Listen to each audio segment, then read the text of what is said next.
Alright guys, welcome back. Day 3 on our quest for a silent yacht.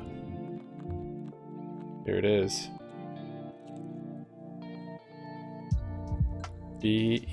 Beautiful, solar powered. Trading up for that. Anyways, today was good. Let's see, we came up 130 bucks today. Let's see, these expired. This credit spread I had, but Robinhood's dumb and they're still sitting on here. But yeah, so these all expired out of the money, so we made the money on these, which, yeah, let's see. Can't even see what I made on them. Great. Anyways, it's like 100 something. And then, yeah, I think tomorrow these will probably disappear because it'll have, what, the 2-day settling period maybe? I'm not sure. I'm not sure why those are still showing up there. However, I got into a new one today when the market was green. It was up, SPY was up like 0.08% or whatever. Just when it was green, it had some strength. And so I have a bearish outlook. So I got credit spreads, and these are my strikes. I kind of messed it up though. It's calling it a debit spread. It's all jacked up. What happened was I got this, I got 11 of them, and then I wanted to change it. Well, I didn't want to change it actually. I wanted to buy more, a different strike. So don't do this because it really jacked with me.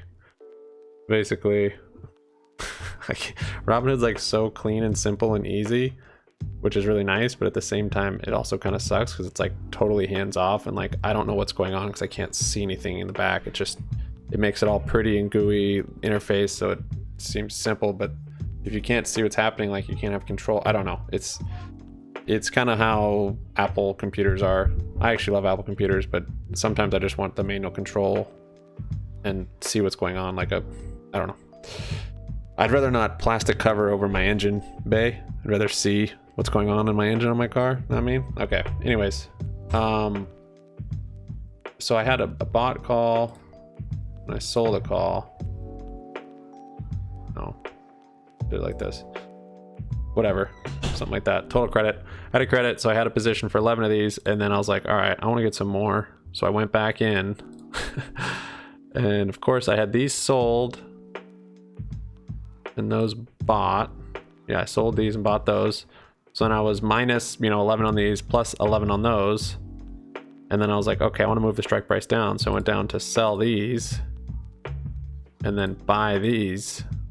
And I wasn't thinking, oh, I've already sold 11 of these. If I buy 10 back, I'm buying those back. I'm not doing a separate transaction. Anyways, it jacked me up. It put me into a short. I shorted a call, and it was so confusing on Robinhood. I couldn't see what was going on, and then it wasn't fulfilling orders, and I was like, oh my goodness, this is crazy. It ended up where I had sold 11 of these and bought 11. I just basically spread it out. But it was looking all weird on here, and the pricing, and it was, I think I got it figured out. I went back and bought it back. You can see some of the history in here. Yeah, I had two short calls on it.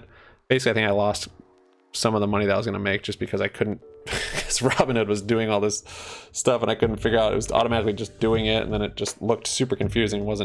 There's no way to like navigate easily through, okay, this, okay, what, you know what I mean? It's just the way it's laid out is just, sometimes it's just too basic. I don't know. I'm sure once I get used to it, it'll be easier. I'm used to Webull and I guess E-Trade, where it's kind of, you can see what's going on a little easier and it's not so pretty. I like the simplicity of it, but they also need like some advanced or some way to like kind of break down what's going on, because you have to go to your history and then you go to that and then you go to that, and it's like, oh, and then you're trying to figure out what's been done, recent, pending, and I guess this is just me, old man, talking. But anyways, so then I opened up another one and later in the day, and I was like, all right, so I got another debit spread for SPY. Hopefully it closes below 339 tomorrow. And yeah, got five contracts for that. My AMC call I bought back for $1, so that one closed out. And then AMC was up today. I'll just show you on this chart. I don't really use these charts, but check this out. You can hit expand. I didn't even know about this. And then this is kind of like my normal Webull, like 06. So I put my moving averages in here, my volume and MACD and RSI. So, but I really haven't started using this. I use the other platform. But then I sold AMC like up here. So I was positive on those shares. Oh, yeah, limit sell 515. And then I bought back my call. I sold a call on it. So I'm happy to be out of AMC. It might keep running up. I don't know, but I'm not trying to just hold shares of AMC. Next to get of, you know, AAL, the airlines and cruises. Even though they might start coming up, I mean, I'm going to wait till I'm profitable on them. Yeah, I'd like to just slim all these down and do more SPY credit spreads, and then just have some dividend shares, and then maybe some growth or dividend companies and some growth. I'd like to get into Square long term for growth. Maybe Uber, maybe Airbnb if that comes out.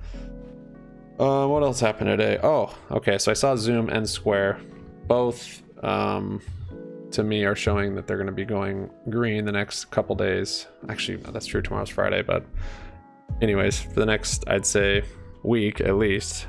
So instead of buying just open calls, naked calls, decided to be smarter with it. I'm using this Robinhood account, not Webull now, for buying options, which is weird for me. I've only bought shares and sold premium on here, which is theoretically much safer. You don't I mean, unless it goes really bad, but anyway, so I'm into this position, and now this account is going to probably start fluctuating more since I'm buying options, but they're safer. So this is there's a covered or a debit spread.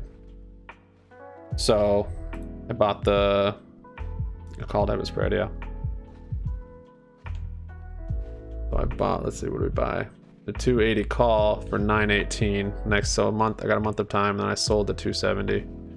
So it cost $275, which is pretty expensive, but Zoom calls without that are crazy, dude. They're like, where were we? September 18th. Yeah, I mean, you're like, it would have been $1,200. That's crazy. So definitely need to do it on that one. That was still a lot, but I'm pretty bullish on Zoom right now for the next at least month. And then I did it also on Square, and yeah, this one's not going anywhere yet, but I think it will. So this one, we did a same call debit spread for 9/11. Always forget, never forget, always remember. So I did two of them because these were a little cheaper. Sold the 160 call and bought the 157. So yeah, that's where we're at. So hopefully those go up, and yeah, but it's way better. I'm capping my gains on these. This one's like 470% or $470 max profit. This one's like 3 something, and for the amount of money I put in, it's not bad. And then the percentage gain, like the chance of making that amount, are like 25 to 30%. So it's low on E-Trade's chart, but to me, I just kind of go on the technicals and kind of where it's at and what I know about the companies, and just go off of that kind of stuff. So that's where we're at. Friday, tomorrow, these two will expire, hopefully worthless or out of the money, so I'll get the credit, and then hopefully those will get cleared also. This space call will expire. That was only $5, but might as well. I've got it. Might as well sell covered calls on it. This guy will expire. Yeah, Kodak's going down. It might jump way up though. I mean, Kodak, I don't know, man. That might be crazy. This one's going to expire. Yeah. So these are all small, but might as well make the money back on them. This one's going to expire. No, that one's further out. All right, so that's the outlook for tomorrow. I think it's going to be kind of flat or kind of red tomorrow for the SPY, and then Square and Zoom.